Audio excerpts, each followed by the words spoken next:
Yes. Yes. Okay, go ahead. The first question is, where are you going to store it?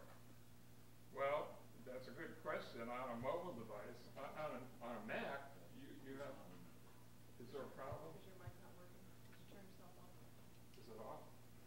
Says he can't hear you. I must have got it put it in my pocket.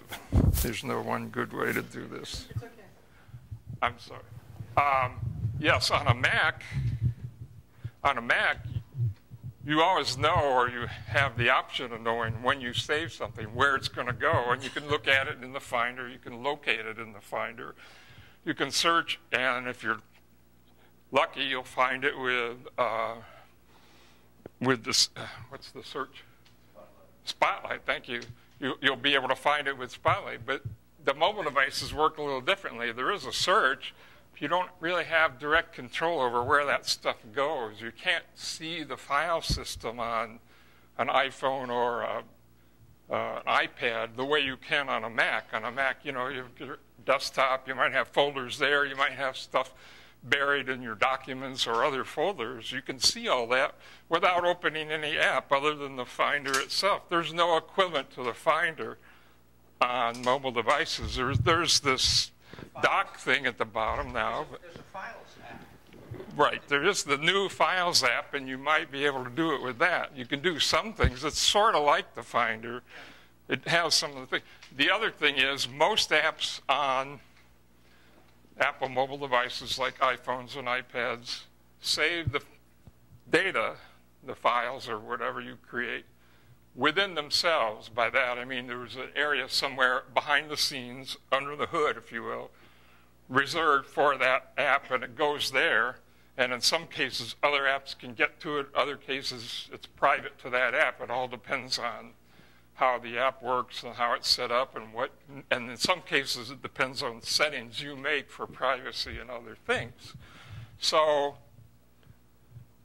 I think you're putting the cart a little bit ahead of the horse. What you need to do first is to find an app for downloading. Without that, you're not going to be able to do it anyway. And then see where that app saves it. You won't be able to, might not be able to see the actual spot unless you can see it in the Files app. Yeah, the Files app breaks it down by Acrobat, Excel, Firefox, Keynote, showing the different files Okay. each of those apps has. Right, but what about other third-party apps? Do they all go in there, or is it just certain few? Well, Excel is a third party. I mean, Excel is from Microsoft. Oh, well, that's true. I've used this new Files app, but only a little bit, so it's relatively new. Okay. All right, so think of the Files app. Do you have the latest iOS on your devices? Okay. You should have this Files app somewhere on one of your screens, either the home screen or one of the other screens. So explore that app a little bit, maybe go into the help files, read about it, or better yet, go on Apple's website and read about it there. You can do a search for Files app or something, you know. I would start by going to the iOS or iPhone page or iPad page and then start the search from there and hope that it narrows it down a little bit and then see what it says. But before you do that, you've got to find an app that allows you to do what you want to do, which is download YouTube files. Sure, you could probably, if you have a Mac at home or a portable Mac, you could always do it there and then move it to your phone. But if you want to do it on the phone, that's different. At least 5 apps in the App Store. Right, so if you just, that's where I was getting to. The next thing would be to find the app, go to the App Store and search on YouTube download or download YouTube, something like that. You'll probably find something. And you just have to kind of read through the descriptions, and you're kind of on your own to figure out which one works well or which one is the best or which one suits your needs, but at least you'll get something you can, you know, read and look at. So once you get to that point, and you might have to try 2 or 3 apps, you know, download, if you're not sure and they're free, download 2 or 3 of them and play around with them. Try the same file, the same YouTube video in each app and see what happens and see if you can find it later in the Files app or somewhere, and then you're good to go. Okay, I think we got that one, giving you some ideas at least. Okay, next, how are we doing on time? Jonathan? Okay, Next question.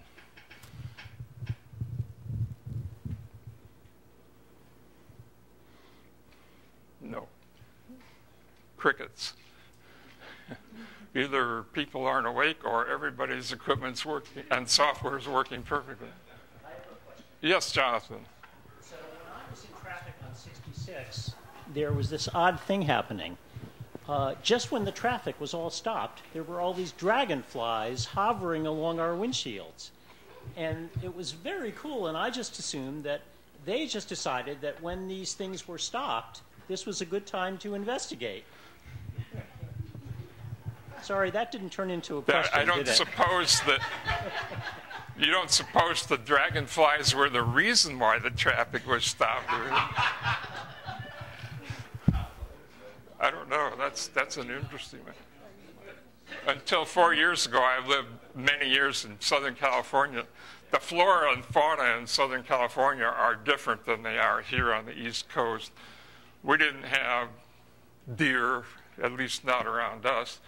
We had these little lizard things. They're about 4 to 6 inches long that would crawl around on the concrete driveway in the sun or on the cinder block wall sometimes. Not very many of them, not enough to be disturbing. And they never got very big or anything. So I don't know if we had dragonflies. They weren't very common. We might have had some, but I grew up in Michigan. We certainly had a lot of dragonflies and mosquitoes the size of a baseball and all that kind of stuff, you know. But, all right, any other questions?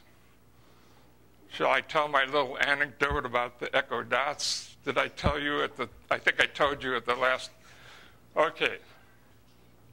As probably you all know, unless you've been living under a rock, a week ago, last Monday, was Amazon Prime Day, right?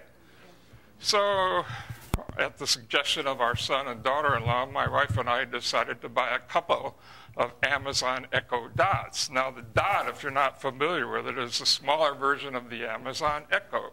It's a little device you plug in, it gets connected to your wireless network, your Wi-Fi network in your home so that it has an internet connection, and you talk to it and it talks back and you can ask it questions. It's very much like Siri, except that you don't need an Apple device, but you do have to be within earshot of its speaker or microphone for it to work.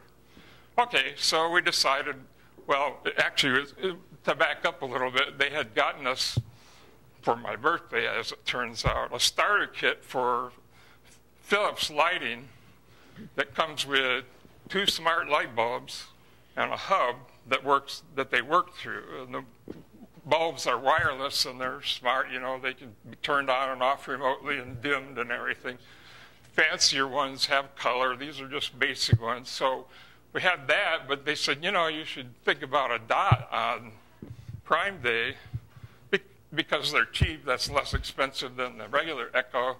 And you could talk to your lights like we do. You could say, turn on the outside light and we'll come on, you know. And they have an outdoor lamppost type light in the backyard or one in the front light, and they just talk to their Echo and the light goes on or off.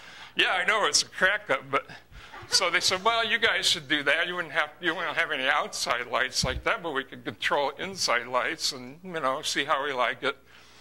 And well, there's one light we turn on in an upstairs bedroom when we're gone for security. You know, we can put it on a schedule or turn it off remotely, maybe even when we're away from home remotely, you know. So sounds like a good thing. Okay, so they got us a starter kit. And they said, well, Prime Day, you really ought to get the Echo Dot. It's on sale for $30 on Prime Day, normally $50. So we got 2 of them, okay? So we could put one upstairs in the bedroom where the light was going to be and another one downstairs in the family room. Okay, so my wife went to order on Amazon. She orders, and by the way, a lot of people had trouble getting in. She had no problems whatsoever, but she ordered relatively early in the day. So that's probably the reason. But she goes on there with the intention of ordering 2 Amazon Echo Dot units. And then she orders one and realizes somehow she made a mistake and only ordered one. Oh, shoot, you know. So she goes on, orders a second one. Okay, so now we have 2. So now my question was going to be, how smart is Amazon's system really? Does it know that these 2 separate orders are going to go to the same address and put them in one box and deliver it by one vehicle? Or are they going to come separately in 2 boxes and maybe even 2 vehicles? You know, so this ought to be interesting, you know.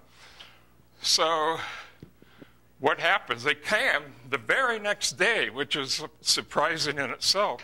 And there was 1 box out there, and I said, well, either those dots are smaller than I thought, or that's only one of 2 boxes. So we opened it, they're both in there. So what does this all prove? It proves that Amazon's vast, intelligent ordering system is smart enough to connect the dots. Yeah.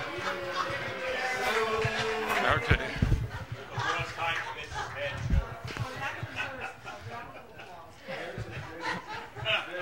Big potential downside to those dots. I don't know if anybody else has read this, but recently a man in Seattle called a friend of his in Portland and said, "Did you know I got a 45-minute conversation from you and your wife the other night?" Yeah. And the fellow said, "Oh, I find that hard to believe." "Well, you were talking about buying new appliances for your kitchen." And the guy said, "Yeah, I sure was." And as it turns out, they got Amazon involved with this. And in conversation, this thing is always listening. It is. And which also means it's hackable, and somebody can hack it and listen to you. Yeah. Potentially. This wasn't hacked, but as it turns out, Well, somehow the trigger word passed in conversation. Right. There's a word called the trigger word, or as Amazon calls it, the wake word, W-A-K-E, to wake it up. And out of the box for the Echo Dot and the Echo, it's Alexa. But you can change it to one of any of 4 words, Alexa and 3 other words. I don't know why they don't allow more words, maybe because they've set up to recognize those with greater accuracy or something. Yes, Jonathan? Yeah, I was just going to add to that, Bruce, that some time ago I suggested that it would make sense to allow users to customize the wake word to anything they wanted. Right. Because in this day and age, it was really strange to me that you could only call it computer, Echo, Alexa, and I think maybe one more thing. So what I think, So and I think I believe I heard the same story or saw it online. I think they're working on that. Yeah. But the comment I would make about the story that you just told is the big problem is that when the makers of these, quasi AIs say nothing happens until you wake it, right, and then episodes like this happen. Well, the how do we problem know? is Maybe they. We then don't know what to believe. Could they have possibly said the word Alexa or something that it thought sounded like Alexa during the course of this conversation about appliances? I mean, it sounds far-fetched that you'd say the word Alexa talking about kitchen appliances, but maybe they said something that thought that now that you got refrigerators with IP addresses, light bulbs with IP addresses, they're all potentially some hackable. Privacy concerns with this stuff, no question and in fact, about it. One of the things, and I don't have a lot of these devices, but one of the things I do is I have 2 routers, one behind the other. And yeah, so I don't know. We're right now I've got ours set to Alexa. I would like to change it, but I don't like any of the other 3 words. I don't like to leave it at Alexa, but I like the other 3 choices even worse. So for now, I'm leaving them both at Alexa. So we'll see what happens. But they basically work like Siri, and with Siri, the wake word is "Hey Siri" if you have it turned on, or you press and hold down the home key. But it only works, at least on the iPad, if it's connected to power. So it's not very useful that way, to me at least. No. My iPad, hey, the wake phrase works just fine, not connected to power. Why does it say on mine that it has to be connected? It might be different model iPad, might be different level iOS, but mine certainly wakes. I was thinking. You have, what version of iOS is that? 11.4. whatever's current. I think it's 11.4.1. 11.4. Yeah, 11.4.1. Okay, well, I don't know. I think that happened because one or both of them had an Echo Show and used the Echo Show drop-in. And that's about the only way that you could get a conversation like that. Right. Yeah. I just wanted to make a comment that it sounds like Dell should outsource its order processing and shipping to Apple, because I ordered 3 Dell toner cartridges in the same order, and they came in 3 boxes, and they were charged to my credit card separately. Well, your first mistake was you should have ordered dots instead of cartridges, and then you would have Well, gotten them right away. they'd be harder to fit into the printer. No, I don't know, Gabe. That's crazy. That's crazy. 3 different boxes. I don't think it was 3 different trucks. I don't think they lined up 3 trucks in front of my house. Well, I was half expecting to have 2 trucks, or the same truck go to our house, go down the street, and then come back with another box or something. But no, it was all in one box. So. Can you switch to my? Sure. How do you do that? Well, easy way. Are you on input 1 or what? I just plugged the HDMI in. So Yeah. it's from this. There, that should do it. Yeah. So, yeah, I don't know. There's definitely privacy concerns with Siri, with Amazon and the Echo Dot. And, well, even with, well, yeah, maybe with light bulbs too. I mean, you think, yeah, what can you do with a light bulb? So some hacker in Russia can turn your light off and on. Well, that could be a little intimidating if you're not expecting it, but it probably doesn't hurt anything. But, well, yeah, and it's not just light bulbs. If you have other things, then it might get more serious. A light bulb is pretty innocent by itself, but yes, sir. If the device is on your network, then it's an access point into your network. Yeah. And then you can get to other Well, devices. it's only an access point. Well, it's no, how can I say this? If the device is on your network, it's not an access point into the network. Yes, it is. Unless it has its own radio, which the light bulbs do. If it has an IP address, then it's part of your network. Right, but that's on the other side of your firewall. Which, if you've got a router, Depending upon how you have it configured. almost every And you run it. in this day and age, almost everybody has a home router, and that serves as a firewall. Well, in order to get on the inside, in order to get on the local network side, you have to be within radio range of that network, and that's a much different thing than being in Russia or someplace. You have to be, in order to, for example, for somebody to get on my Wi-Fi network with a Wi-Fi device, they've got to be within Wi-Fi radio range of my router. And that means parking outside or something. That's a lot different than parking and being in Russia or Eastern Europe or something. It's still a concern, but not nearly as much. Where I live, I'd know if somebody was, if I was home, I'd know if somebody was there that didn't belong, you know, because we know the traffic and cars and things in our neighborhood. But All you have to do, you need the outside IP address and just use it. well, Sniffer for open. if they have the outside IP address, they can do some things potentially, but it's, yes. If you can get to the light bulb from the outside, so can other people. I think we have time for. Oh, sorry, Dave. Perhaps, but if it, These have been hacked. There have been cases where this Why happened. don't you let Rob answer that question? Actually, that actually would be a good question. yes, Rob, that question. That's a better question Let's for. have one last question. All right, sir. Please. If you haven't seen it, look for something called US CERT on your computer, and then take a look for hack power plant.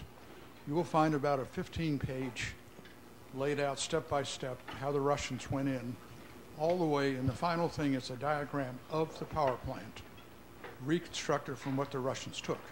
And if they wanted to, they could turn that plant on, off, run the generators, run everything you want. Right. So when people are saying you can do this, you can't do that, I would suggest very strongly that you go and take a look.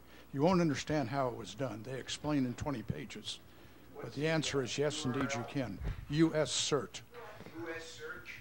No, CERT, C-E-R-T, Make a comment US to that question, dash if I CERT. could. And they have a whole lot of TA numbers. You'll have to Right. put it up. Okay, But that's the been only up for thing- about 3 or 4 months now, and it should be very sobering. I didn't get all of that, but I think I got the gist of it. And Okay. one thing you do have to keep in mind is if somebody's in Eastern Europe, they're probably not looking to hack into Bruce Brown's home or my Wi-Fi network. They're more likely trying to break into some government or some infrastructure thing like a power station or system, or trying to do some other mischief like organize a botnet to for whatever nefarious purpose they could use that for, sending out spam emails or something. But they're probably not one in my specific network, in general. So as long as you have you need to have passwords on everything, of course, at a minimum. And normally that's the case. And as long as you have reasonable password protection, it's pretty unlikely somebody, I think, nothing's impossible. But I think it's pretty unlikely that somebody in Eastern Europe would hack into my home Wi-Fi network, even if it was possible. Why would they want to do that? Just to say they've done it? I don't know. So trying to end the Q&A on that positive note, let's give a big hand to Bruce Brown. Sure. All right. Okay. Onward and upward.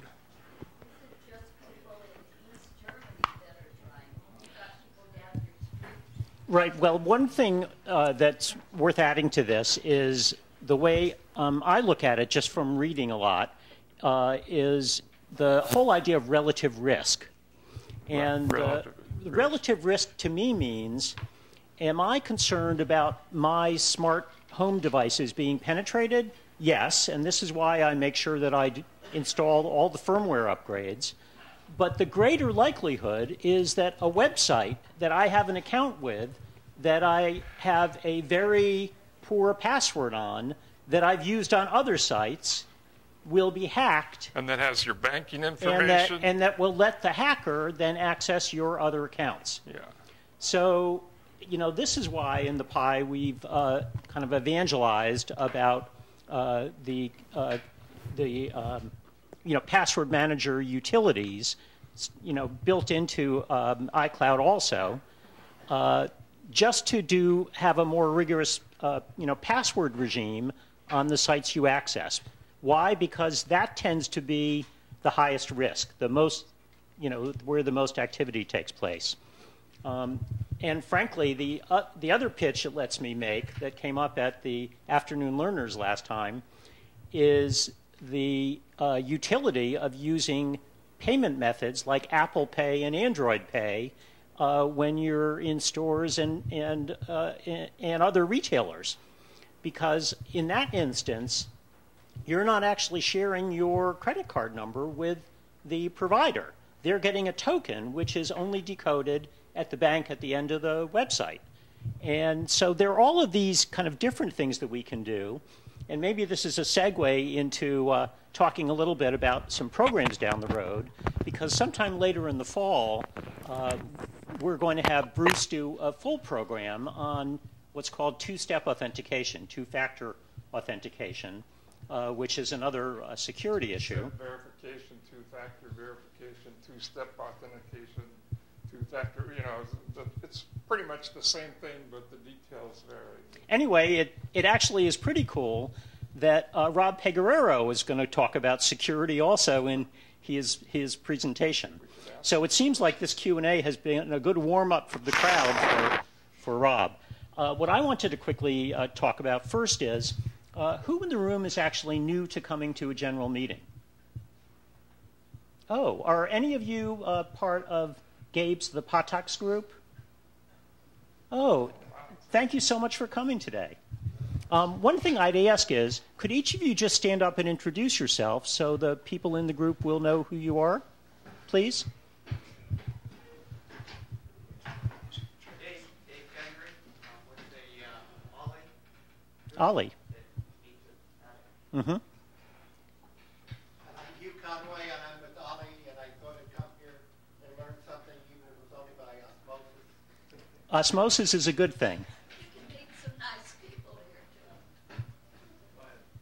I'm Carol Lubin. I'm a friend of Gabe's through another organization. I'm a retired federal employee. Worked a lot with mainframes starting in 1966. And I'm a recent iPhone user, and I have a Mac, a Mac. Thank you. I'm Paul Howard. I'm the president of Pat Aces, or as some former federal employees have suggested, we call it pay taxes. I haven't tried that one before, Paul. Well, you know, that's coming from a fellow who just retired last Saturday from NOAA. That's not me.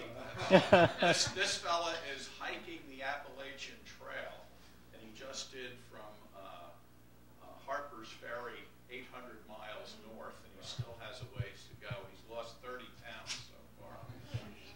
We're hoping he gets lots of food in the next couple of weeks before he takes the next on. If you'll just indulge me for a second, I've put some Pat Ace's brochures over there on the table, some newsletters, and also some brochures from the Osher Lifelong Learning Institute at George Mason University. We're an affiliate of the university. A bunch of the folks that are here today have been involved in that in one way or another.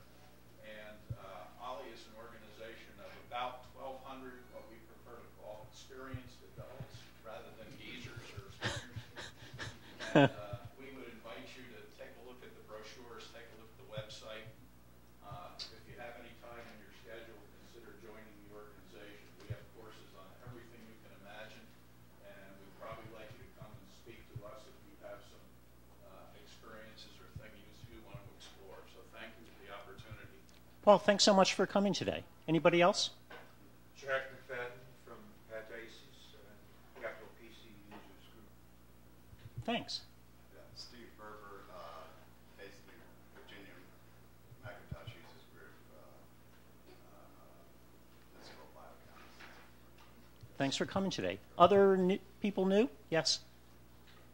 Jim Boyer, Ollie, actually pay taxes. Anybody else? Okay, thank you. Very quickly, how many people have subscribed to the Pi's YouTube channel?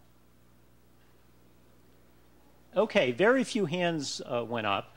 The point about this is not that actually we're going to try to get revenue out of YouTube. That's not the idea. It's just the streaming that we're doing is now to YouTube. So we now have a Pi YouTube channel, and with a few more subscriptions, we can have a unique link to it. So that's what I'm heading for. So if the link to the Pi's YouTube channel is on the Pi website for the event today, and if you can subscribe to that, I would much appreciate it. And Pi name tags, is Mary Dodd here?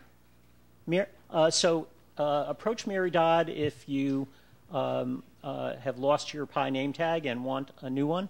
Thanks so much, Mary. Okay, quickly, the August schedule. We have a Clubhouse Saturday on August 4th in Bethesda.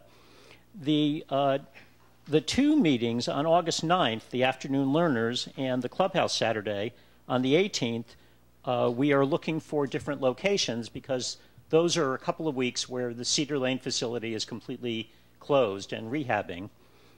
So that's something we're working on.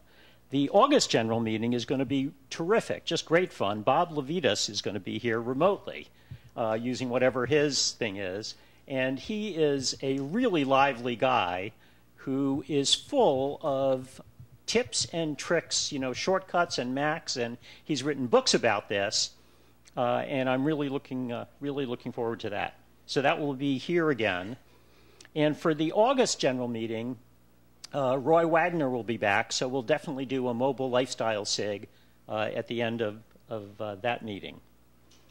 So upcoming schedule, the next most thing, and I'm going to try to actually put into this in a more organized way, the Virginia users groups that we're working more closely with now than we have before. And so there is an Arlington evening meeting that those of you who are not far from Arlington might want to give a try. Gabe or Paul, do you want to talk about what these meetings are like? We can't see your screen. Here.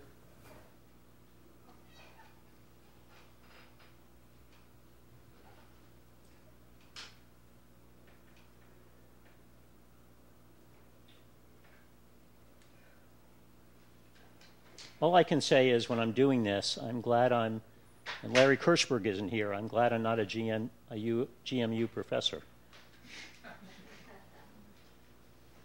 I can tell you about the first and fourth Wednesday meetings of Pat ACES are held in the Carlin Hall Community Center, 5711 4th Street South, in the Glen Carlin community. On the first Wednesday of the month, we try and have a formal program of some sort. This presumes that I can twist somebody's arm to give a presentation. In the next session, interestingly enough, we're going to have a session on those LED controllable, or the LED controllable light bulbs. And Gabe is going to tell us something about a device to interconnect two computers to share files. Our fourth Wednesday meeting, we have a technology and PC help desk, much like your clubhouse session, where we try to solve people's problems with their computers and other devices. So those are at 7 p.m. at the address that I just mentioned, and the information's on our website, pataces.org. So Paul, do you guys do a lot of iOS troubleshooting at those meetings? Only if we have somebody who knows something about them. We count on Gabe, and we do have one Uber geek who generally, if he can't solve it, it's definitely broken. So, gradually, our group evolved originally from the Commodore and the Tandy, quote-unquote, Trash 80 computer line.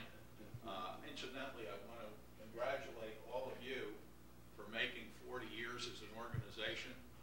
We just hit that milestone, Pat ACES, in May. I'm not sure when your founding month was, but I think we all need to pat ourselves on the back for being able to sustain the effort to keep this effort in lifelong learning and technology going. It's certainly very difficult to do. So how about that? 40 years of the pie and thanks, Paul. September is when Aaron Davis will come and talk about the Mac OS new things and iOS 12. Again, that was going to be one of our Bethesda meetings, but the church has a big wedding that day. So in that one, I think we're going to try to find use a space in the Bethesda library, so it's sort of closest in locus to the Maryland side. Just actually, while we always try to stream the meetings, and then Dale Rayback produces the podcasts, the one meeting a year that we can't either record, stream, or anything is when Aaron Davis speaks. On account of that, we're probably going to settle for less than robust connectivity in this Bethesda library space, because we're not going to need robust connectivity that we usually do for the streaming. But that will be a terrific session. Have any of you been to the previous Aaron Davis meetings where he's talked about? Yeah, so you know what I'm talking about. He's just amazing, and that's a very popular one. So for later meetings, one thing that Gabe and I have been talking about is a combined meeting with a really interesting University of Maryland professor, and so that's one thing that we are going to work on. I mentioned earlier Bruce Brown, a talk on two-step authentication. I think there is is Ralph here? he actually wanted to give a talk about 1Password, and if it works out on the schedule, we would do that too. The newest thing to come up, how many people know who Vint Cerf is? He's still alive. That's a different one. One of the fathers of the internet. Yeah, so a father of the internet. Anyway, he... Was he on What's My Line? I'm not sure there's anything he hasn't done. But anyway, we will actually work out in 2019 for a time and place that we can do a combined meeting. And defend a paternity suit on that. And that will be great fun. So as before, as I've always asked, please let me know if you have ideas for program speakers. And I just wanted to give a shout out to Gabe Goldberg. Gabe, stand up, please. Because Gabe has just been amazing at introducing me via email to the most interesting people and has really enriched the PIE's programming on account of that. So thank you, Gabe. Oh, this is the last thing I had, that one of the things that Vint Cerf is involved in is what people are calling interplanetary internet. And I like how forward-looking it is. I don't understand the technology, but I think it's something like the Wi-Fi connections now, when they're interrupted, start over again. So the connection isn't smart enough to say, if this many packets have already been transmitted, we don't have to do that again. And the interplanetary internet, apparently, is to solve that so that interruptions don't actually kibosh the communications. Anyway, this and more is, what I think Vint Cerf is now involved in, and it's all pretty cool. So, Jay, do you have the parking passes? I do. So please approach Jay for the parking passes. $4. And what time is it now? We will come back at 11 o'clock with Rob Peguera. Thanks, everybody. I don't know. He hasn't arrived yet, so I don't know. No, he said he was going to be late, right?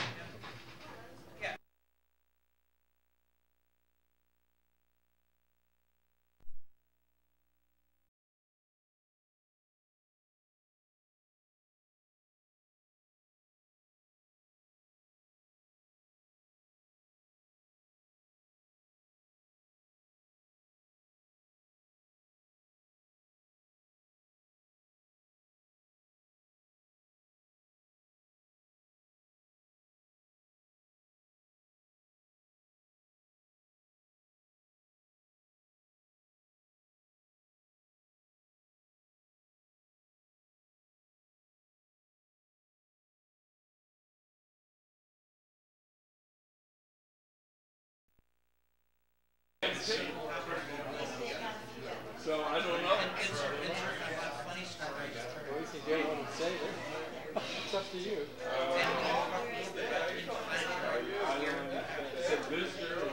Well, I don't know. The elevator is blocked. You can get up. That's right. I know the stairs are blocked because there's no stairs. But I came in and until took the thing. Drove out, put it in. Maybe this means this thing Again, is and then I went out to leave and read the sign. It looks the same as it always Interlevel does. brick. So I don't understand what's going on. what? Could you get up the stairs? No. That's not the What was your question you were trying to ask there? Mary, go to level 3. That helped. I wish it was level 3. About what? 8. That's right. I don't have a ticket. So I don't know what to do. Yes, there's three handicap spots on this. Huh? Three handicap spots on the street outside the door. I was wondering what the presentation. It said interlevel 3. telling you outside the garage. Go past the entrance and you go over to the garage. It's in visitor and handicap level.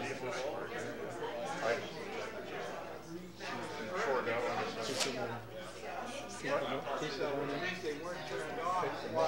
Keep it. Why? Because you're paying the. Really? Yes. Oh, the regular service, the regular officers who participate in the program. I have no reason. Well, the reason why I needed another office, but I couldn't get into the closet because they have the closet locked.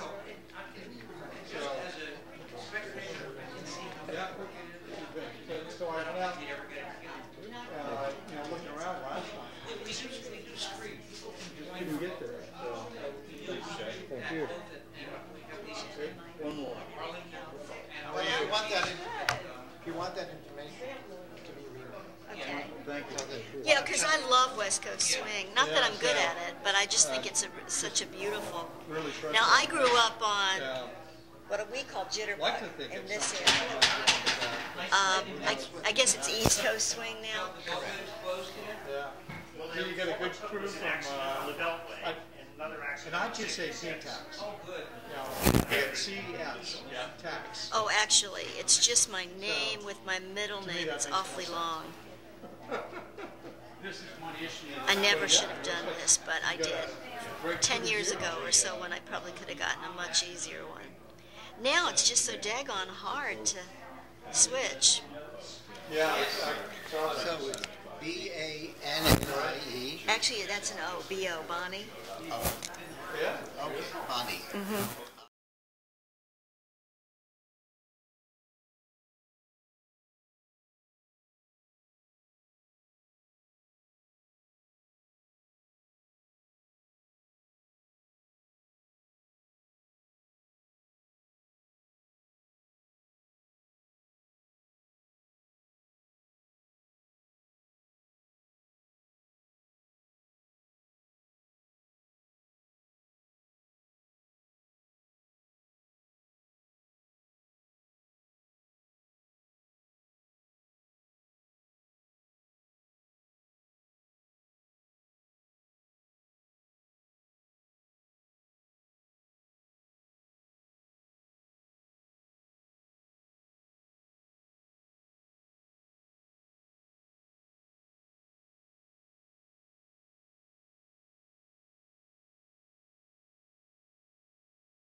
One of the things that we prize is the way you approach tech, and it's just in short supply, is from someone who doesn't have any, any bones in the fire. You actually do it from a distance, and what's great about that is, the PI really appreciates the kind of irreverence that this yields. I try to find some humor in this industry because you have to at some level. Anyway, thanks so much for coming, Rob. Rob, yeah, thank you. Everyone.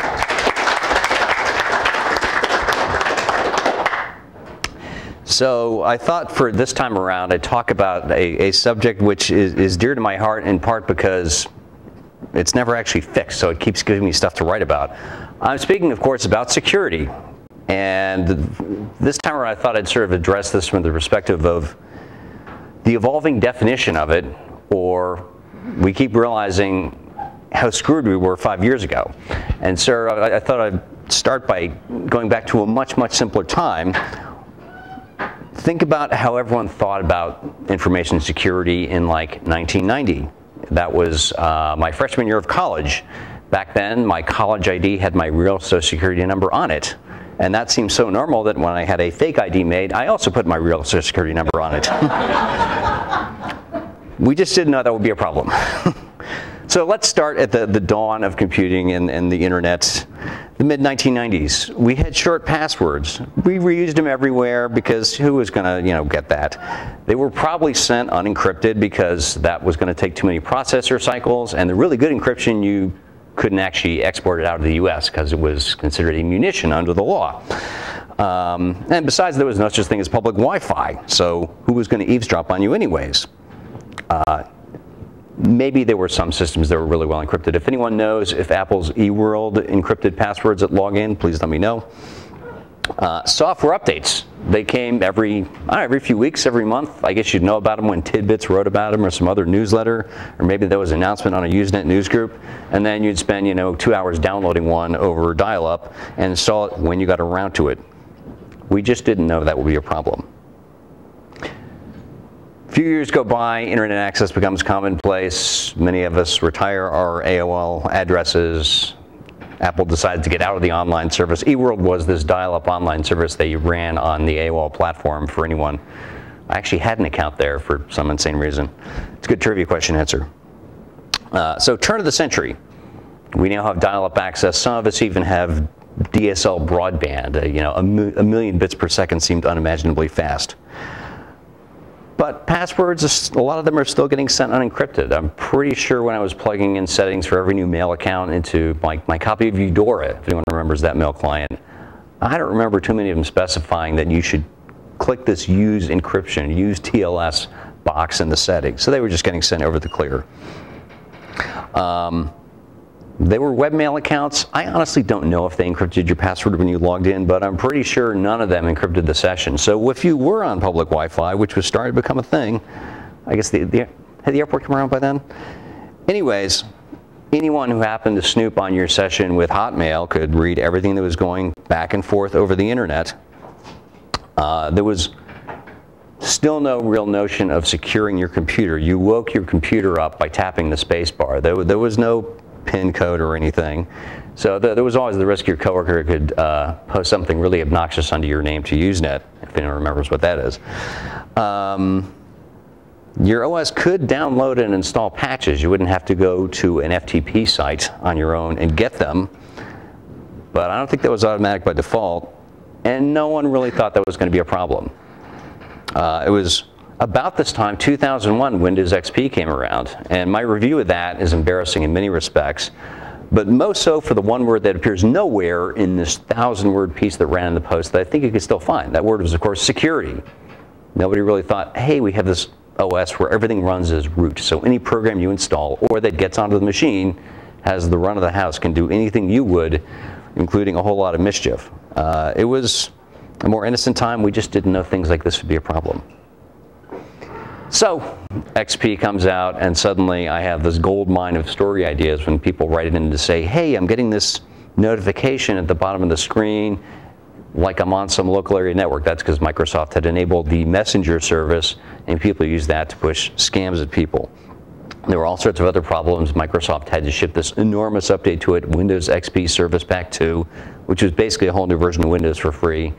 I told everyone to install it right away. Of course, it bricked a few computers. Readers were not happy with me.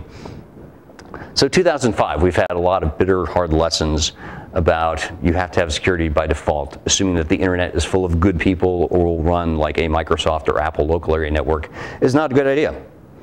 So 2005 rolls around. What have we learned? Not a whole lot about passwords. It was still really popular for websites and IT departments to say, change your password every 30 days, every 60 days, every 90 days. I still have a screenshot of the password complexity rules dialog at the Post Network, which itself ran about like 200 words, or I guess at the time 4 column inches. Just how anyone was going to secure their account that way, that was a total joke. And we should have known that relying on people to generate really strong passwords and remember them was never going to work. And phishing was already a thing, which sort of that proved the lie of password religion. You could have a 30-character password, but if someone gets you to click on a link and log into what they thought was Gmail or Hotmail or whatever and type in the real password, then that account is gone. No one really had figured out that that was going to be a problem yet. Smartphones had begun to come around. If you consider the Treo 651, I did, carried one for many years, liked it. I don't know that they were locked by default with any sort of PIN or passcode. If they were, it was something really easy to guess. Because you would have to enter this PIN every like 3 minutes. You were going to keep it easy. Public Wi-Fi was definitely coming around, but site encryption was not. So for sure, your Hotmail session or whatever was liable to get snooped upon if you were on Wi-Fi at the coffee shop or here or at whatever one of the 3 airports then had free Wi-Fi. So a lot of site credentials were getting sent in the clear. Software updates got a little better. They were more likely to be automatic, but it was easy to override that setting, and a lot of people did because it's annoying. Your computer reboots in the middle of work. You know, I just want to make sure this is a good update because, yeah, we're all totally qualified to assess each software update that comes down the pike. We didn't know that was going to be such a problem that it turned out to be. So 2005 to 2010. Now we're really getting smart, right? We've had another 5 years to figure out that there are bad people online, and asking every human to be Superman is just not going to work in a mass computing scenario. So the best thing that came around in 2010 in terms of security was something that I totally missed. Google added 2-step verification to Google Apps accounts, the ones you can open for business or education, which is the one thing that could actually stop you from getting phished. The site would ask you to confirm a strange login with a code sent to your phone. And I didn't realize this until looking it up last night. They actually did it right at the start. They said you can have this code texted to your phone, or you can run this authenticator app on your iPhone or your Android phone that will compute the one-time code at the same time it's getting computed at the site. You don't even need bandwidth for your cell phone to have that to work. Did anyone use this? I sure didn't. It took another year for Gmail to get 2-step verification. Most other sites had no implementation of it at the time. Password managers, which solve the problem of how do you remember a complex password that's different from every other one you use and which doesn't equate to a word or phrase in the English language, let the password manager remember it. The password manager service will encrypt this in a way that it cannot see your saved passwords. But people have hang-ups about trusting some random site or company, even though one of them, LastPass, was founded in Fairfax. I realized that when I met the CEO having lunch at Google's developer conference a few years later. So there was progress, but people were not taking advantage of the tools. The iPhone was now a thing, but if people actually locked their screen with an actual PIN, a numeric code, you know, that struck me as unusual when I saw it happen. Most of the time it was just swipe to unlock. It's amazing we didn't all like pocket text more people at the time. The same case with Android. We also had the problem that you could pretty much count on a manufacturer or a wireless carrier abandoning the phone, not providing updates, maybe within a year and a half of going on sale. We did know this was a problem. It was obvious that that sucked at the time. So another 5 years of misfortune and travail and lots of story material for people like me. 2015.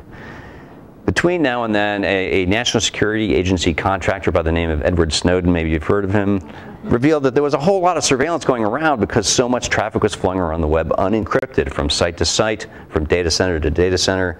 That finally got a lot of sites to turn on encryption, not just for sharing your password, but the actual content of your messages, the browsing of your site, even just reading news sites. That's great. It took people too long. I should note, one of my clients, Yahoo, they were among the last, I think possibly the last big webmail provider to turn on full session encryption of your actual use, not just logging in, but reading mail, sending mail. Took too long. They got a lot of grief for that, and they deserved it, not going to lie. Many other webmail sites by then had finally begun offering two-step verification as well. So they too could stop you from getting phished. Google added another option for two-step verification called one of the worst acronyms ever, U2F, Universal Second Factor, which is a fancy name for a little USB key that you cryptographically associate with your account. Unlike your phone, you don't need to retire this when you get a new phone, because moving Google Authenticator from one phone to another is a pain. The key itself says nothing that it's yours, so if you lose it on the sidewalk, someone's got to have been pretty attentive to notice that, oh, hey, Rob just dropped this funny key. Let me try to guess his Gmail password and log in right now. Google was pretty much alone in supporting that for a while. By 2015, operating system updates had finally started to be not just automatic, but on by default, and really difficult to disable because, you know what, we're terrible at deciding that this update from Apple, I don't want to install it right away, or this, although some of them have been terrible. I know there's been some iOS patches that many of you have regretted installing, Windows as well. Biometric unlocking finally started becoming a thing on phones, starting with Apple adding it to the iPhone 5S in 2013. Finally, you have something that gets around the problem that if you have to type in a PIN on your phone every 2 minutes, it's probably going to be 1, 2, 3, 4. Or 4, 3, 2, 1 if you really want to be creative. Your fingerprint is unique to you. It's really hard to duplicate. It's not immune to concerted attack by a nation-state adversary. But security for everyone doesn't have to withstand the security that an Edward Snowden or somebody might want. Fingerprint login begins showing up in Windows laptop as well. So look at all the things we'd accomplished in a measly 20 years or so of progress. Yay! But we still have some problems that are left over. And this is where I get to sort of take a whack at everyone in the industry. So let's start with two-step verification. The biggest problem is so many people still don't use it. The best adoption number I've seen comes from Apple. At their developer conference, they had a session where they said more than 2/3 of Apple accounts are secured with 2FA, as they say it. That's amazing, because the best stats I've seen elsewhere, maybe like 10%. I would be shocked if it was more than 25% anywhere else. Apple has some advantages in that they push it heavily now. If you set up a new iPhone, you're really encouraged to do it. They can do that through a push notification. You can secure your Apple ID by just tapping a button on your iPhone. You don't need to wait for a text to come through. It's simple. It's something that is easy to migrate from phone to phone. A lot of other sites, you are stuck with having 2FA limited to phone numbers. One thing we've realized since 2015 is that your wireless carrier is not exactly going to be Fort Knox. They are not, the people at the front line, they're not information security paranoids. So there is such a thing as SIM spoofing. You call up T-Mobile or AT&T or Sprint or Verizon and say, yeah, I just lost my phone. I've got a new SIM card. Can you port this number over to it? And if you give some kind of billing information, it could be the last 4 digits of the credit card, you can get them easy enough. Billing address, birthday, these things are not hard to look up. Suddenly, I've got your phone number on the SIM card. I've taken over your account. I can then reset your passwords. The two-step verification code is sent to the number that I now own. Bye-bye your account. The real problem, I was reading a blog post about this morning, if you have Bitcoin or some cryptocurrency at some online wallet, which only does two-step verification through phone numbers, you can not just get an account, you can get lots and lots of money that is yours that can't be traced back. This isn't like getting money out of a bank where they have to make you good. You know, this one guy lost about $8,000 in cryptocurrency, and it's gone permanently. Bye-bye. app-based two-factor authentication, like with Google Authenticator. I'll show it to you on my phone. You can take a picture of it if you can zoom in that much. The numbers you see on it will not be good for longer than about the next 30 seconds. I like this app. I've got 1, 2, 3, 4.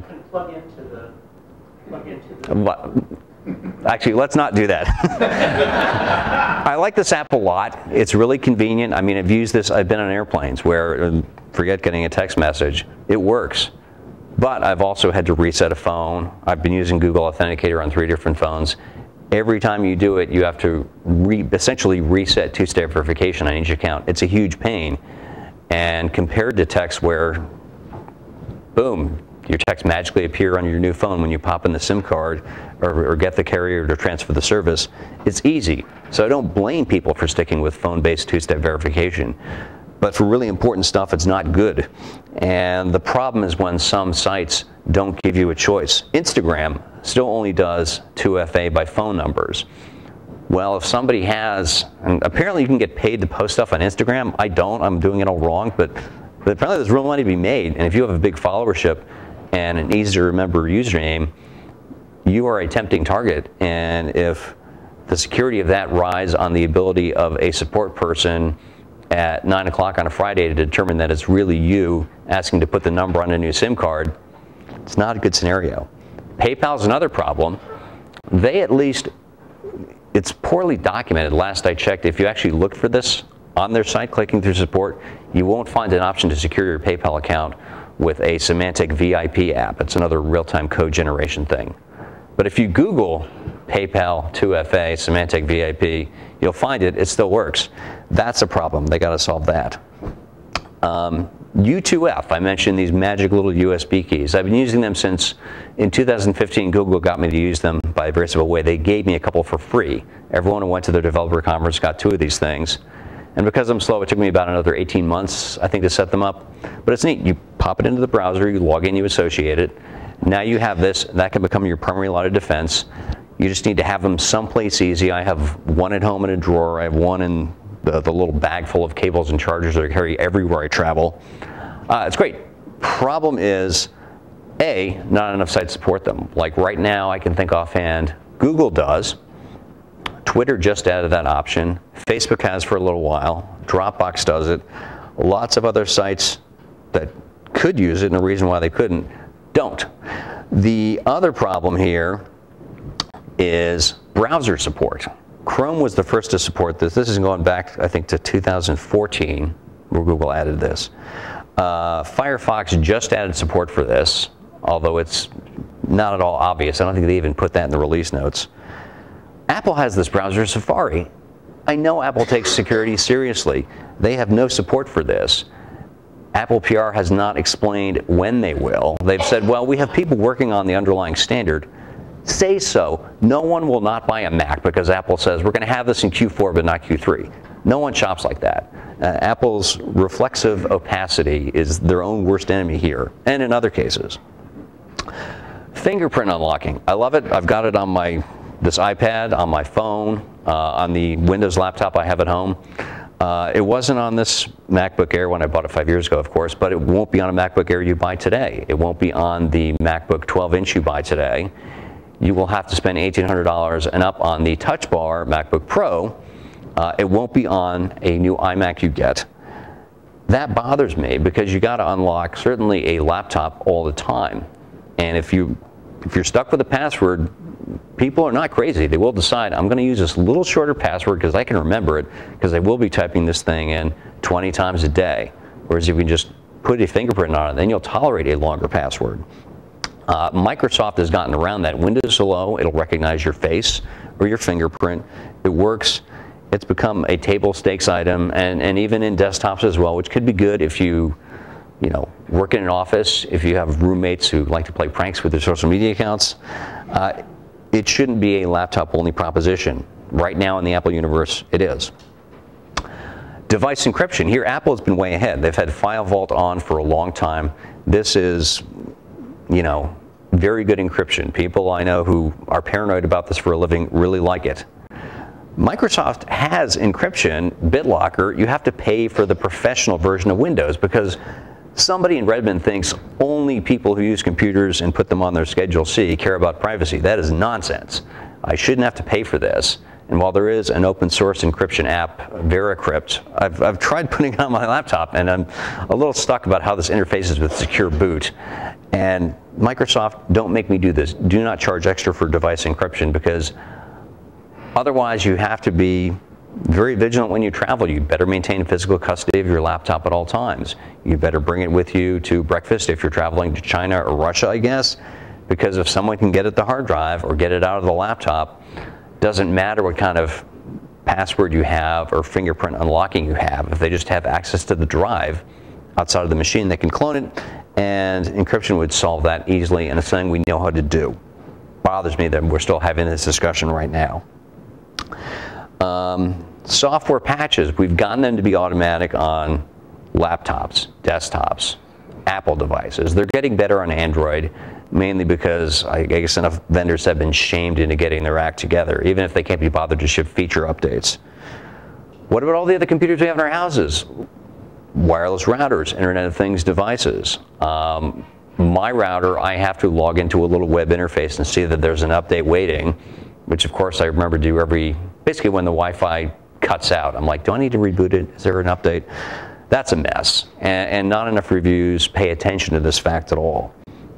That's got to get better, because if you can compromise someone's wireless router, it becomes a lot easier to do man-in-the-middle attacks on all the other traffic going around, certainly on the sites that still don't use encryption. And as of yesterday, for instance, Fox News doesn't have encryption on by default. The Chicago Tribune doesn't have encryption on by default. Why would you care who reads what you, who can see what you read there? While you're reading stories about like cancer or health insurance problems, you can tell a lot about somebody by what they read. There's a reason why librarians are very keen on not telling other people what books people take out. Bad advice about things like changing passwords is still around. A few weeks ago, it was World Password Day, which is really the worst holiday ever.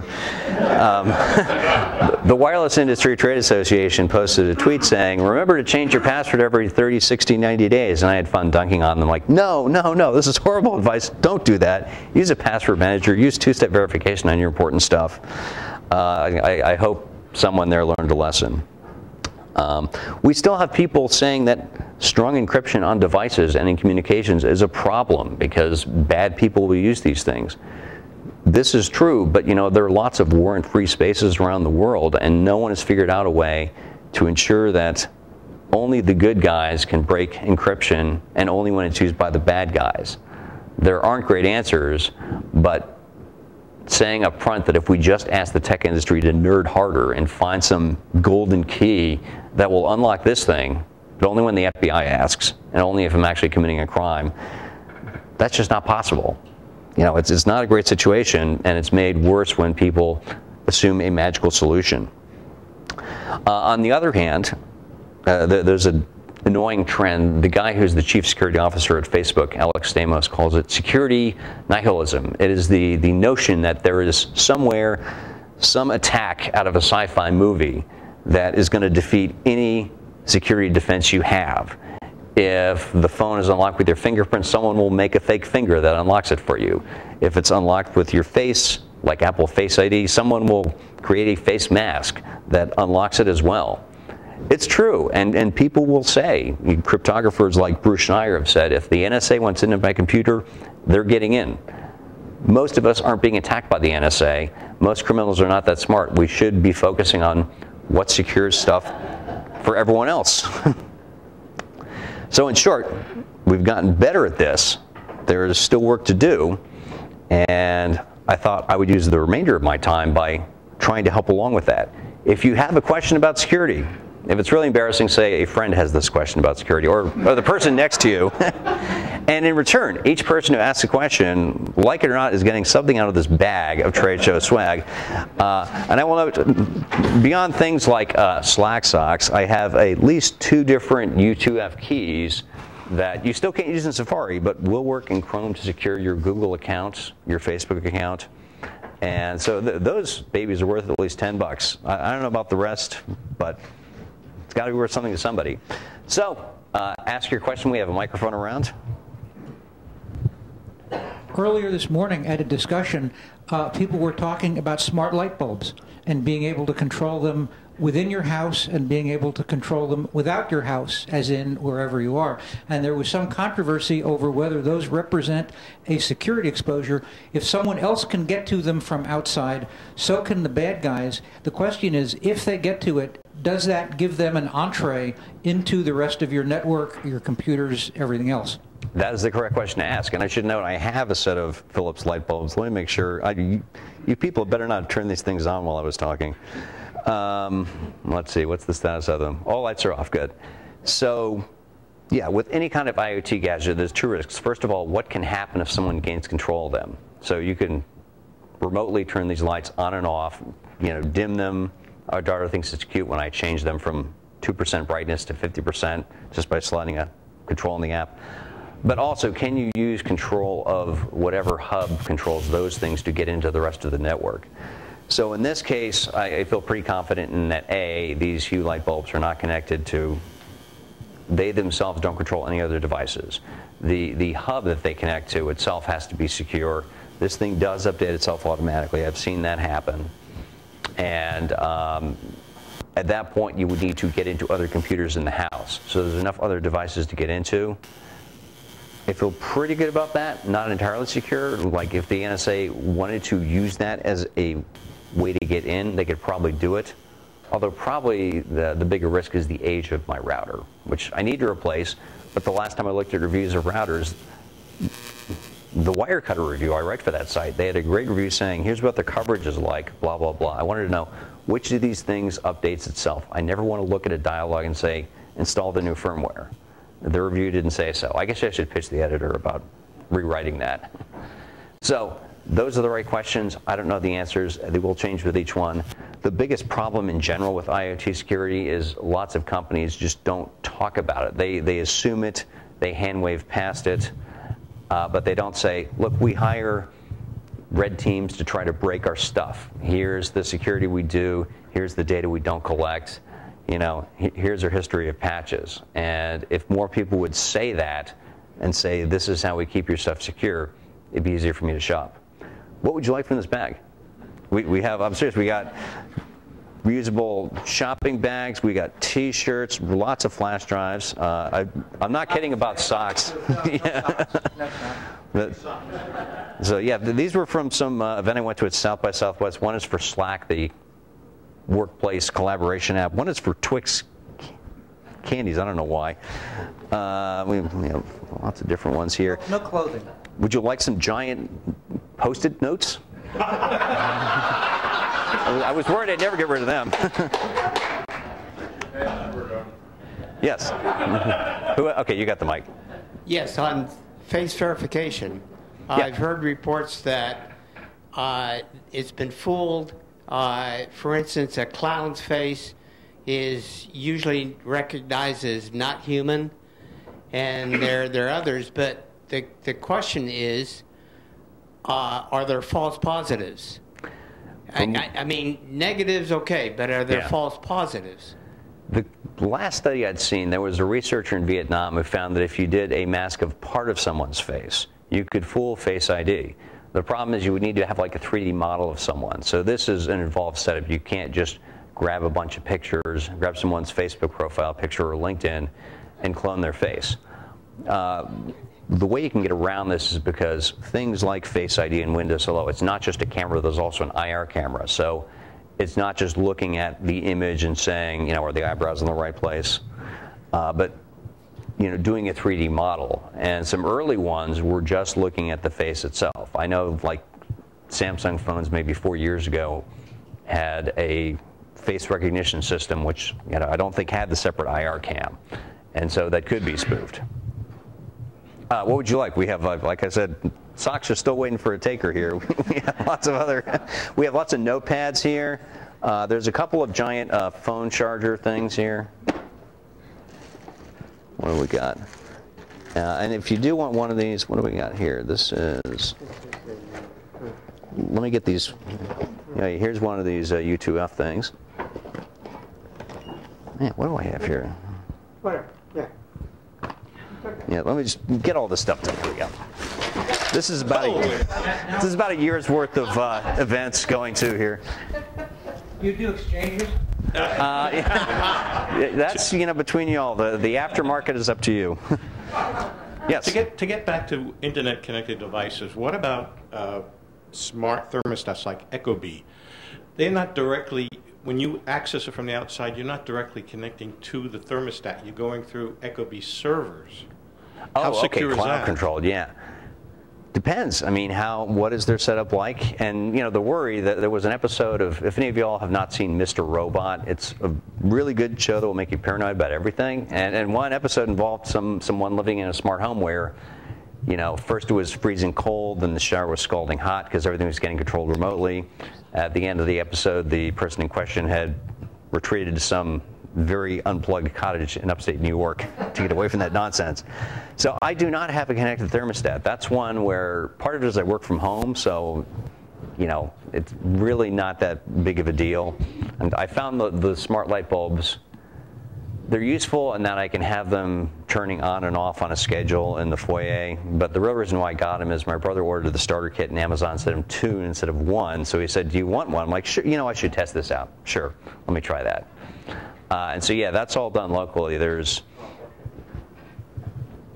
Where's the key? Is that anything that really work? Yeah, so here, we got a couple of them here. Mophie.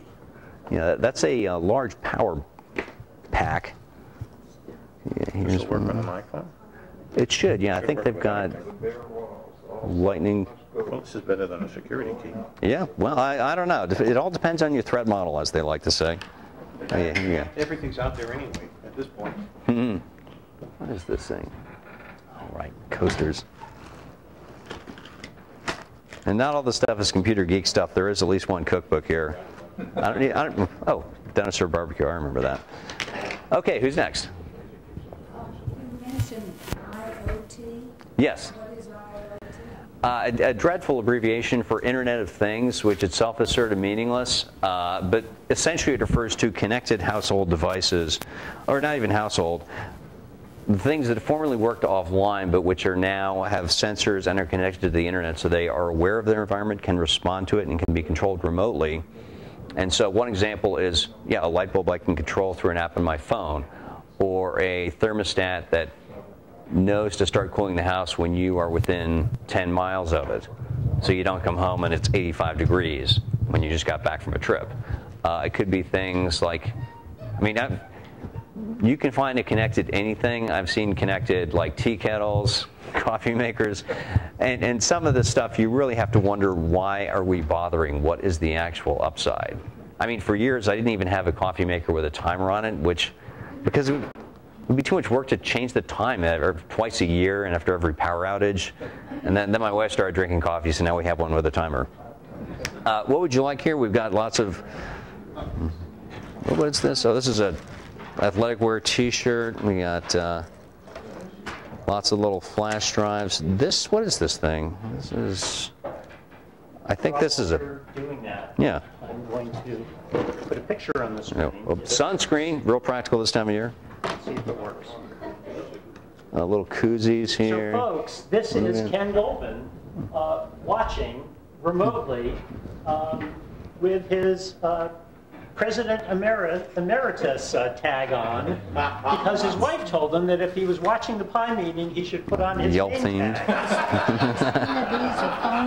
So, Ken, yes. thanks so much for tuning in. That one definitely is. And here's... Yeah, not just that, I think, because it's got, USB charge point.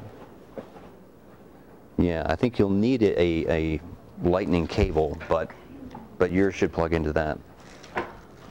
What do we got here?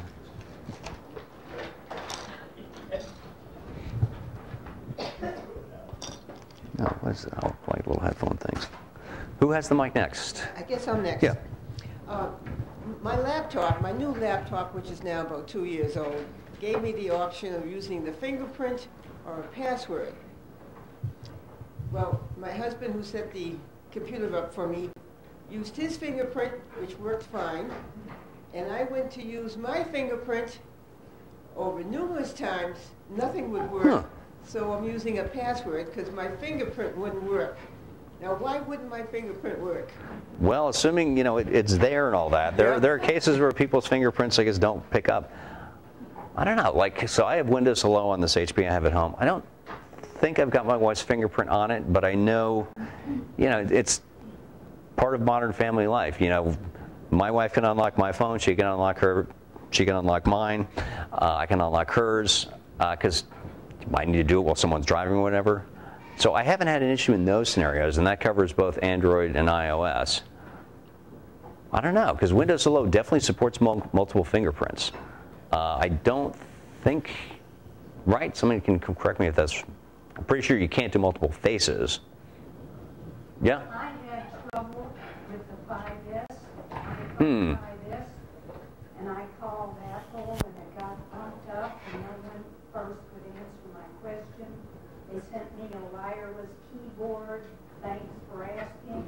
Well, that was nice. It turned out that the grooves in my finger, they're not deep enough, and there are people who work for secure places in the federal government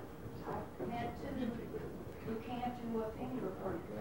I hope we're not looking at some like Darwinian selection of information security here. That's interesting. Okay. Huh, But Apple corrected the trouble. yeah, they've had a few years to get at it. Huh. Okay. So try again. Yeah, I mean, try it on a newer device. That could be it. And don't forget to. Which one would you like? We got. Would you like one that looks like an actual key? One that looks like a sort of pill-shaped thing? This one is what we got.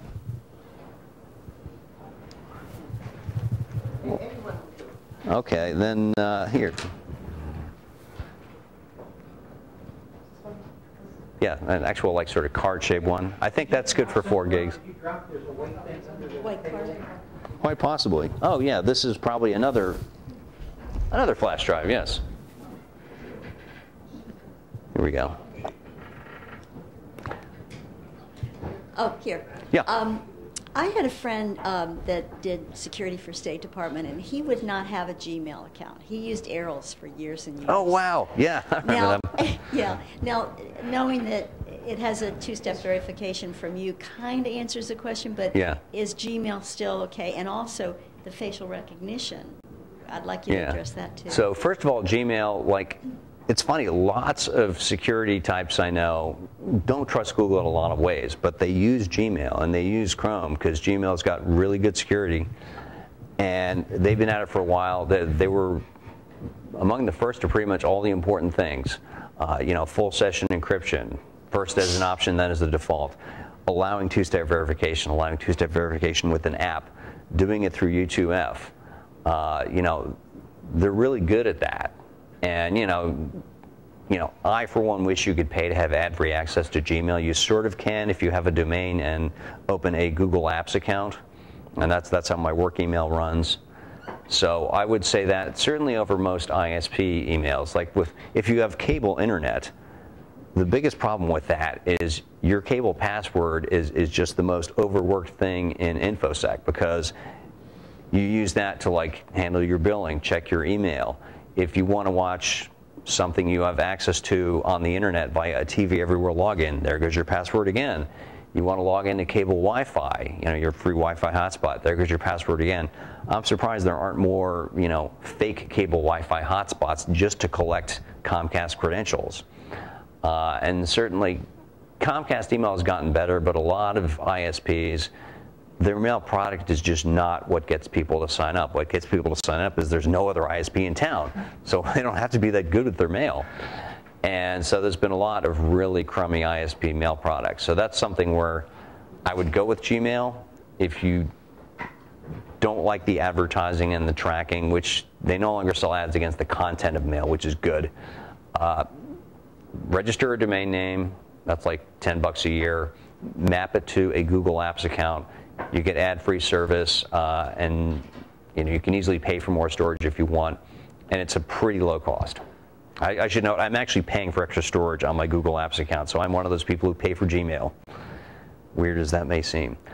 Facial recognition, some of these same people who, use Gmail, use Chrome, don't trust Google, they would say don't use that. And I try to give advice that if the alternative to someone not using the feature that is built into their phone, that in the case of Face ID works very well, if the alternative is they're going to use a password that is easy to type, then I would say use face recognition. It could be that if you're using face recognition and you're in like a high threat environment like Russia, then the advice I'm giving here doesn't apply. And that's why, I haven't been to Russia in a time lately. I would, there are a lot of things I might do differently if I went there. Not looking to go to Moscow anytime soon anyways. So, but for consumer use, it's there, it works, and overall it makes you more secure than the old way, which assumes that we're all great at memorizing complicated strings of text and typing them in endlessly over and over again, because how many times have I had to like unlock this thing with my fingerprint right now? If I had to like tap in my Touch ID, it would be shorter. What would you like? Sherry, can I just you in any fancy socks? I'm never going to get rid of these things, am I? Yeah, well, our kid might like them at least. Right? Yeah, Did you say you had a charger? One of them got taken. There's a little teeny one somewhere here.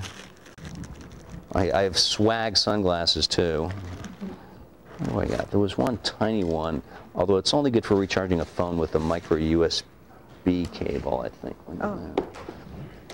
What is that? This is, a mount for your phone and your dashboard, which is also a very good thing. Where is that other thing here? Yeah, I'll try this. You've got tons of new things. Thank you. Yeah. Okay, who is next? My in-laws recently installed one of those doorbells, here we go, which has a little camera. Yeah. So the picture flashes on their cell phone. So I guess I should tell them this afternoon that they are at high risk. I don't know. So what kind is it? I have no idea. Yeah, so like there's a friend of mine, this guy's an early adopter for everything, but he also works in information security. So he has an August connected door lock. So I assume that, David knows his stuff, and I saw when getting set up for this, he was showing me how it works, that, it does things the right way. The basic account setup is not all done over the internet. You verify that you have the phone through out-of-band messaging, like a text message. So it's done through multiple channels. They seem to be doing it right. Well, it's not a door lock. It's the somebody rings a bell. It doesn't and actually open the door. And the picture, the visitor's picture shows up in their on the owner's cell phone. Okay, yeah. Then that's less of a risk. The camera only faces outwards.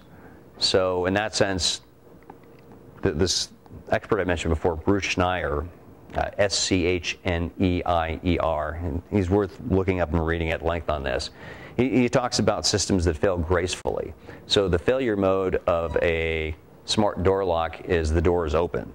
The failure mode of a smart doorbell is random people can see who is on your front porch, which they can also see that by driving down the street. That's not so bad.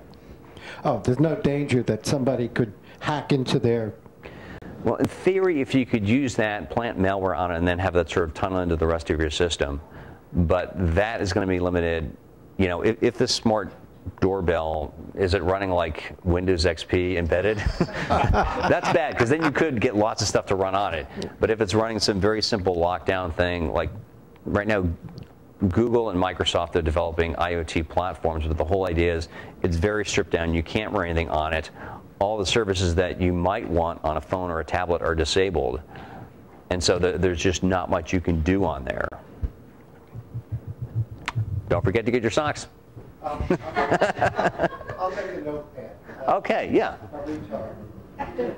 It's an AARP notepad, by the way. I don't even remember where I got that from. Yes? It's not so much a question as two comments.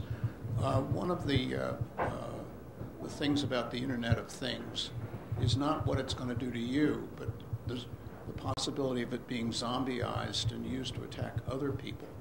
And I think that's kind of ignored. People tend to look at it from inside their network kind of perspective. And the trouble, of course, is that you can overwhelm anything. and that's what zombies do. My other comment, one of my pet peeves in the security business is security has 3 dimensions: confidentiality, integrity, and availability. And they almost never address all 3 of those issues at once. And the problem is it's a zero-sum game. And so you're going to make trade-offs. And typically, availability is the guy that takes it in the ear. When you can't log into your computer, you're being denied access to your information. And so just as I say, to state that as a comment, because they almost never address the 3 issues. So yeah, first off, and don't forget, we have reusable shopping bags, and barbecue cookbook. So yeah, first off, I actually should have mentioned that. So there was this case last year where a gang of crooks were able to hijack enough connected devices, I guess mostly like really cheap cameras from some company in China, and use them to launch a distributed denial of service attack against an old friend of mine from the Washington Post, Brian Krebs, because he'd written things saying that, you know, so-and-so were a bunch of crooks. If Krebs says somebody is a crook, they're probably guilty. And they were trying to knock his site offline, which is a really interesting and scary threat in journalism we haven't had to think about. Also, like, you know, until 2 years ago, I didn't have to think, maybe the president will insult me by name on Twitter before 6 a.m. this morning. Hasn't happened to me yet, but it has happened to friends of mine. So yeah, that is another argument for, you know, if you're going to have an IoT gadget, design it by the principle of least privilege. Make sure it is the most powerless thing it can be, so it can't do anything more than its assigned task. It's not a general purpose computer. You can't run random code on it. And so many people haven't done that. And every time I go to CES, the Consumer Electronics Show in January, there's this huge hall which is full of IoT vendors. And I think, I'm pretty sure not all you people have actually run penetration tests on your stuff. You can't give me your software bill of materials so I know what code is in this thing. But you're going to have this thing in stores in large numbers, and I guess we'll see what happens then. Yeah, as far as, you know, trying to make sure that something is secure and available all the time, yeah, and historically we've erred towards, you know, let the person log in, you know, assume that they're a trusted user. That's not always a good idea. And it does depend on who is out to get you. So, you know, I assume most of us are not of interest to any national intelligence agencies, but if you are, then you should probably ignore everything I said, because it's not applicable to you. It's a different model there. Yes? I have a router question. Yeah. I have Fios. Yep. Which, of course, I have the router supplied by Verizon. Yep. I have another router inside that. But my question is firmware upgrades on that router. Because Right. I asked Fios about it, and they mumbled something about, well, we kind of shove them down. Well, I'm not sure how you can do it if you have administration shut off, which I do. Oh. But am I advised, there is an entry down several menus about go check for new firmware. Yeah, well, I would check that and see. So I have Fios as well, but I never had Fios TV, and so when I was having it set up, I looked and said, you know, if you run Ethernet from the optical network terminal to wherever you're going to plug in the Fios router, you can use your own. Otherwise, they'll run coax. So I actually bought a strand of Ethernet cable, ran it from the box in the basement to this outlet right behind the TV, where we'd put the router, and so I was able to use a router of my own. Because normally you have to use their own. So it sounds like you have the Fios router, and then you have your own inside of that. Yes, and I also connect both of our computers up by Ethernet cables as opposed to Wi-Fi. Yeah. But of course, these things are on Wi-Fi. Right. Exactly. And so I don't know. I would check the Fios router, see when it last had a firmware update. You should be able to see if there is an actual log of firmware updates, but I bet you there isn't. Because I was doing a story a little while ago about Android updates. I thought, well, we should be able to, you know, hold the carriers accountable who has actually pushed out updates. And I looked, and it turned out, I think, Verizon, maybe T-Mobile, basically 2 of the big 4 actually had an update log where you could see, you know, here's when we shipped out the November security patch. Spoiler alert, it wasn't in November. You know, here's when we shipped out the, you know, Android 8.1. a small feature upgrade. And you could see, okay, this one was a week behind the other, and the other two did not have that, or they only listed the very most recent ones. So I would check that. And yeah, if Verizon can push an update down, like the router should be pulling the update. It should know to check a server and through an encrypted session where the download is signed, get that and do that automatically.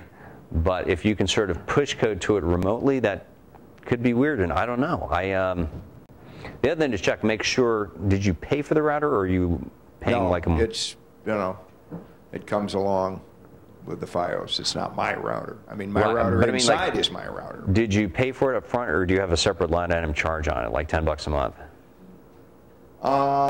No, I've got line item charges for the television boxes, but I don't believe there's a line item charge for the router, and I didn't pay for it up front. They used to. In some scenarios you could, and which this reminds me, my in-laws are actually paying rent on a Comcast box, and I meant to get that taken care of in the spring, and I didn't. So it's totally on my to-do list for Christmas. I can't necessarily save you money on FiOS, but I can save you money on a quality shopping bag or a cookbook or socks. and don't forget, we do have the two of these U2F keys. So. The problem is FiOS doesn't use a standard DOCSIS router. Well, they couldn't because they're not cable. So DOCSIS is a cable standard. So you can't. No, you can't go buy your own router. Well, if you have the default setup where they have coax cable, it is a standard called MoCA, like modem over coax, but basically no one else uses it, so there is no third party because there's just not enough people doing that. And so that's why, and I knew back in 2010 when we could get it that I thought, I don't want to pay for TV from them. We'd already cut the cord. I could see how much they charge for, renting a cable box or a DVR. So I sort of took that out of the question entirely. So now I can use any router I want. I just don't know which one to buy. Yeah, so that's a little phone charger. It only has a micro USB cable, so it's only useful with an older phone. Charger. Yeah. Huh. So it's not a whole lot, but if you have an older phone, that'll get you over the hump. Who has the microphone next? So I was wondering, I have slightly older computers, iMac and How old is the iMac? Hmm? How old is the iMac? It's only a couple years old. But anyway, mine is older, I can assure you that. But the laptop's older. Both of them have eyesight cameras, of course.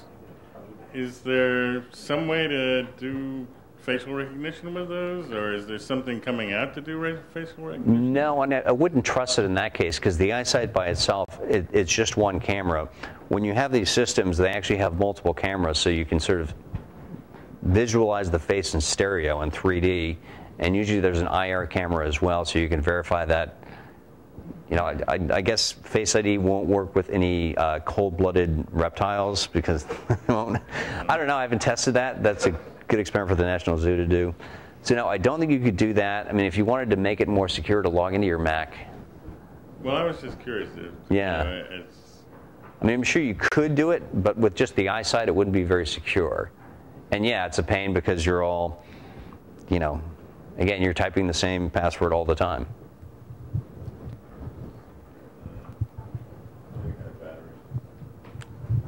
Yeah. Like the old school T-shirt. Yeah, right. I was just wondering, what do you think of the security when you call in to your bank on a telephone?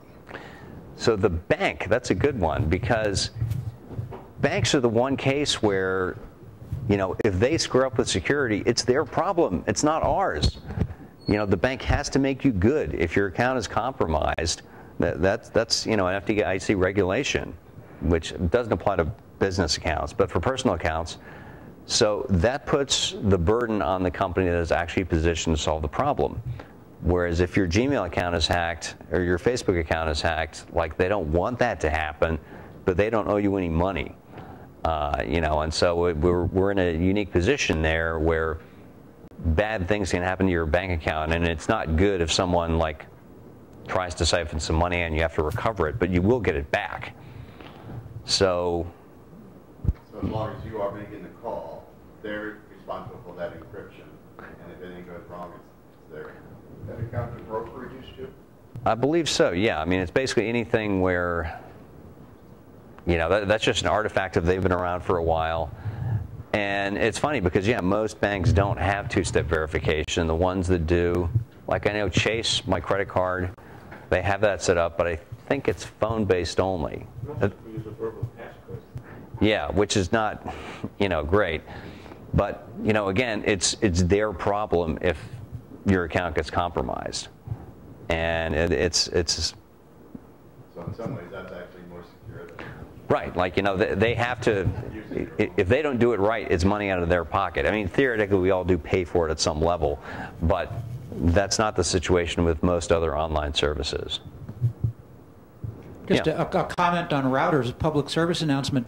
August 18th, I'm doing a talk on what's a router and why would you want one at PADAX, the other group that we mentioned, meeting over on Roberts Road, talking about all the options on setting up your router, securing it, doing all of the things, lots of things in addition to nagging people to do the firmware updates. And as I got into preparing the presentation, I found levels of complexity I had never imagined. So there's lots of stuff in there. You can set up multiple networks. You can have a guest network. Guest networks are a very good idea. You can have your own network, so that the guests only are sandboxed and can't get to the rest of the things on your network. So August 18th at 1 o'clock. PADAX.org, P-A-T-A-C-S. I've spoken before that group. They're a good bunch of people. So don't forget, some of y'all are entitled to some things here. And I really don't want to leave here with both these U2F keys. So someone take them off my hands. Who has the mic next? Yeah. What is your sense of passphrases versus passwords? So essentially, this is a matter of math. So the longer it is, the better. And people have, in password cracking studies I've read up, you know, a 6-character password that is total gibberish is not as secure as one that's 15 characters that is made up of words, just because you've got to try each one in sequence. And so if a passphrase is easy to remember, and remember, for something like a password manager like LastPass or 1Password or Dashlane, you are going to need a password for it. It better be pretty long and complicated. You should also secure that with two-step verification, preferably disconnected from your phone. Having it be something that you can remember, you know, that's good. And yes, it could, in theory, make it possible for someone to research your background and decide that, okay, this person travels a lot, so let's try sequences of their favorite cities. That's not going to... You are safer having something that is longer but is made up of words you can remember. Again, it's what security is usable. Yeah?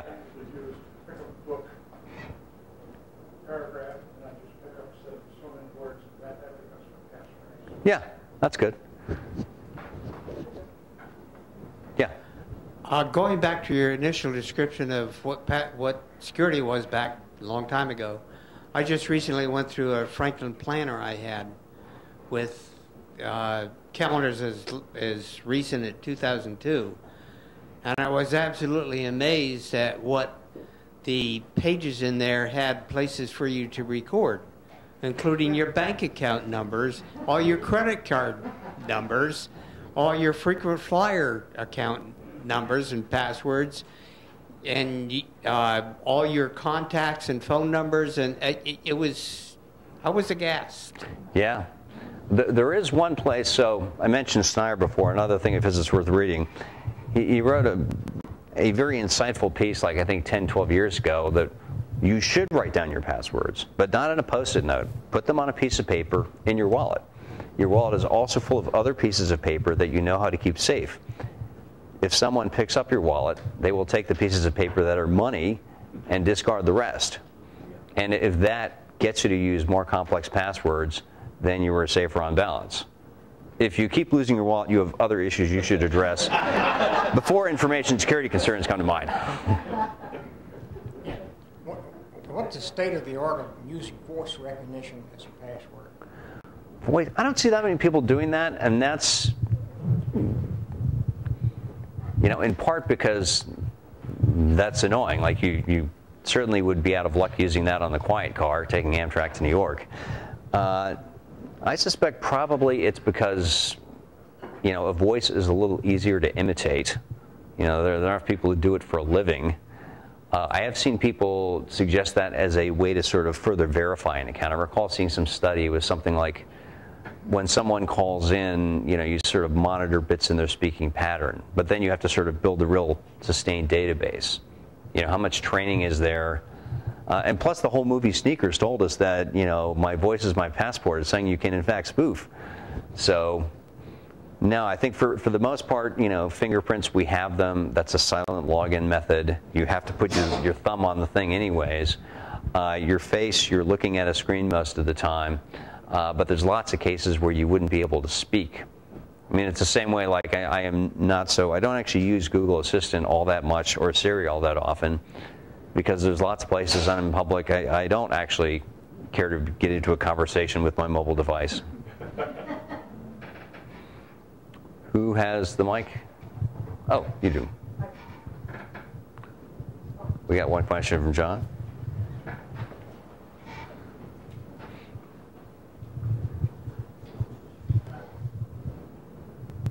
So 2 quick questions, Rob. The first is, do you know of anyone who has had an email address for many years who hasn't had the email address hacked or part of a hack? I haven't met anyone like that. Everybody who has an email address for a long time, it's public. It's out there. Yes? Well, I've had my Gmail account since like 2004, and as far as I know, it has not been compromised at any point in time. There are other ones. I don't think my Post accounts ever got compromised, but some of them it would have been easy.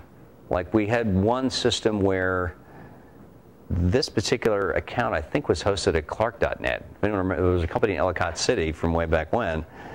And yeah, good company, they knew what they were doing, but you know, no one encrypted, you know, you sending your password at the start of a post office protocol session. So they could have been compromised. I don't think it was.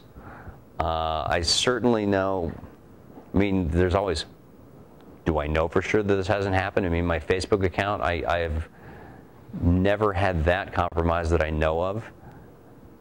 But, you know, I've seen enough emails from people saying I typed my password into the wrong site. I got phished.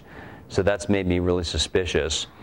And I guess maybe because I get so many obvious phishing scams, so that, you know, yeah, I sort of know not to trust them. I feel like I've said too much, and now I've put a big target on my back. No, the follow-up was, are you a fan of a website called Have I Been Pawned?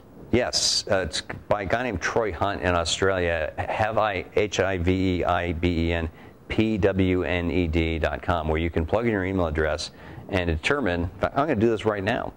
It's basically, this guy collects this huge database of data breaches. If some stash of passwords somewhere or account credentials gets compromised, here we go. He will show you that, like he doesn't have the actual, he won't show you the password that got stolen. Okay, let's punch in my Gmail here.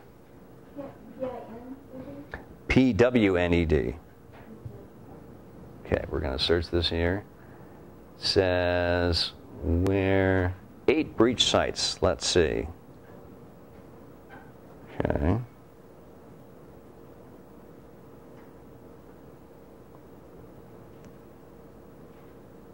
Okay, Bitly. Okay, they suffered a data breach in 2014. I think my Bitly account was at my Washington Post email, so that's not to worry about. Oh, Discus, the online discussion site. I don't know if they told me to change my password or not. I got to check that. You can also register there for alerts. Right. And you can wake up one morning and get a scary alert saying you've been breached one more time. Gawker. Yeah, I do remember seeing that my account had been compromised in that. And Kickstarter, I don't think I had an account there until after 2014. I don't know. Tumblr, I did not have an account there in 2013. Did I? No. Maybe.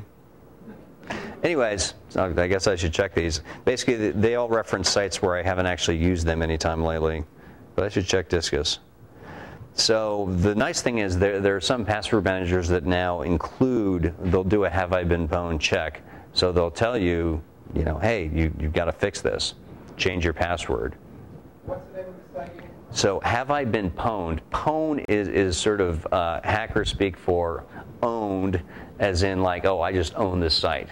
And you can't just spell something the way it's spelled, so P-W-N-E-D, pwned. So have I been, pwned.com.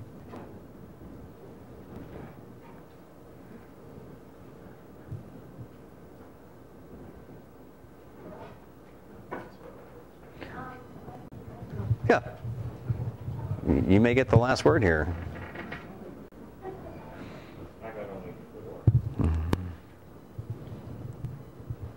It's sort of about security, but it comes by way of sending emails.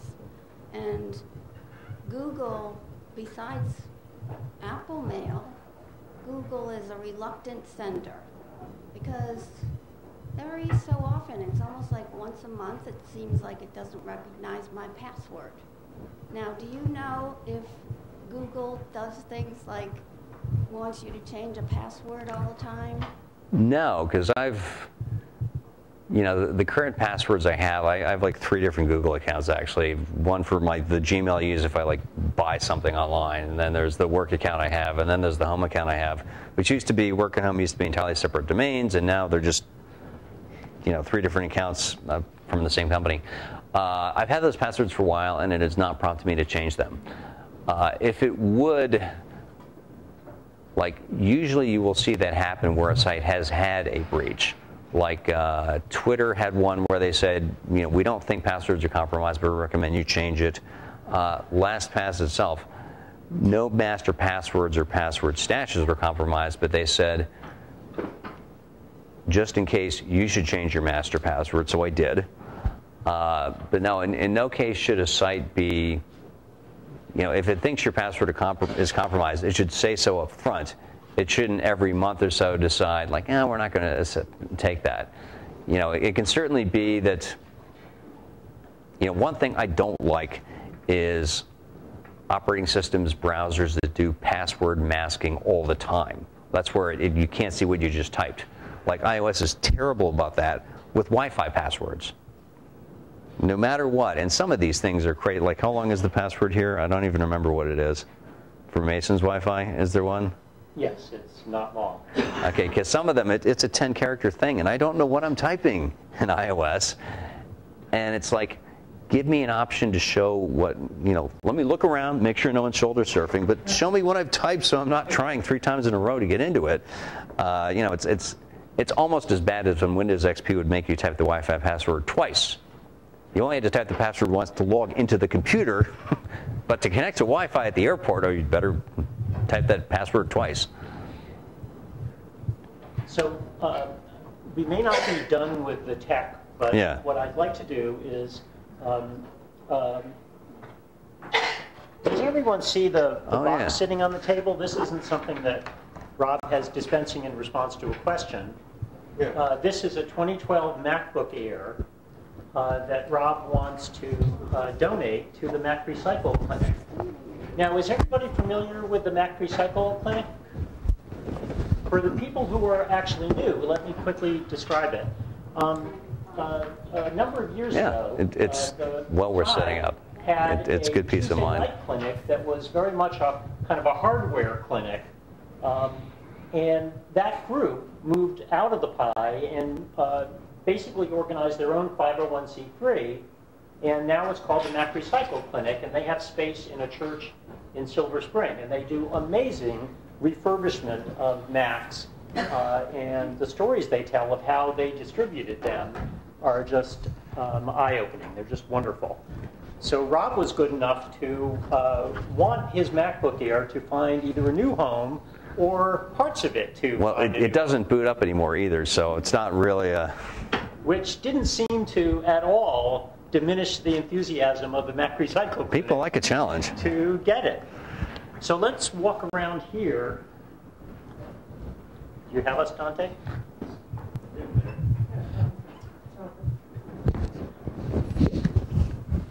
So, Rob, thanks so much for donating your MacBook Air to be refurbished by the Mac Recycle Clinic, and we will be sure that it gets into the right hands. Please do. Start with the T key because it's not actually attached anymore. And thanks already for your Facebook post about the Mac Recycle Clinic. Good. And I look forward to another piece that really looks into their operation, because it would be a terrific thing to highlight what they do. Yeah. All right. Thanks so much, Rob. You're welcome. So now I guess it's mine for now. Yeah. Yeah, so this is one I'd retired. So it was, you may have seen this in my blog, it was a fortuitous set of circumstances after I decided, you know, I'm done with it, time to pass it on. So I went through the whole routine where